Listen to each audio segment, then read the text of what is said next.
ലാൻഡിങ്ങിനിടെ IndiGo വിമാനത്തിൽ നാടകീയ സംഭവങ്ങൾ. മുഹമ്മദ് അദ്നാൻ എന്ന യാത്രക്കാരൻ വിമാനത്തിന്റെ എമർജൻസി ഡോർ തുറക്കാൻ നോക്കി. ബംഗളൂരു വാരണാസി വിമാനം വാരണാസിയിൽ ഇറങ്ങുമ്പോഴായിരുന്നു സംഭവം. സുരക്ഷാ മുൻകരുതലിന്റെ ഭാഗമായി വീണ്ടും വട്ടമിട്ട് പറന്ന ശേഷമാണ് വിമാനം നിലത്തിറങ്ങിയത്.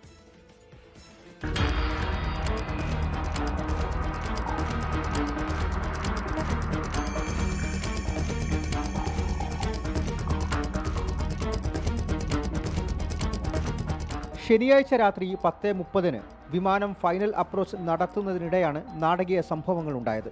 നിലം തൊടാൻ മിനിറ്റുകൾ മാത്രം ബാക്കി നിൽക്കെ ഉത്തർപ്രദേശ് സ്വദേശി മുഹമ്മദ് അദ്നാൻ എമർജൻസി ഡോർ തുറക്കാൻ ശ്രമിച്ചതാണ് അപകട സാഹചര്യം സൃഷ്ടിച്ചത്.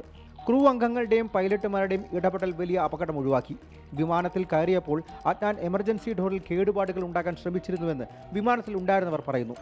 ലാൻഡ് ചെയ്ത ശേഷം ഇയാളെ CISFന് കൈമാറി. ശരീരത്തിൽ പ്രേതബാധ ഉണ്ടായെന്ന വിചിത്രവാദമാണ് മുഹമ്മദ് അദ്നാൻ CISFനോട് പറഞ്ഞത്. ഇയാളെ പിന്നീട് പോലീസിന് കൈമാറി.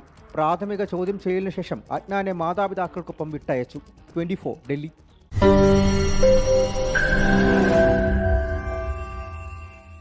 ലോകത്തെവിടെയായാലും ഏത് സമയത്തും 24 വാർത്തകളും ഓഗ്മെന്റഡ് റിയാലിറ്റി പാക്കേജുകളും എക്സ്പ്ലെയിനറുകളും വിശദമായി കാണാൻ ഞങ്ങളുടെ YouTube ചാനൽ നിങ്ങൾക്ക് സബ്സ്ക്രൈബ് ചെയ്യാം.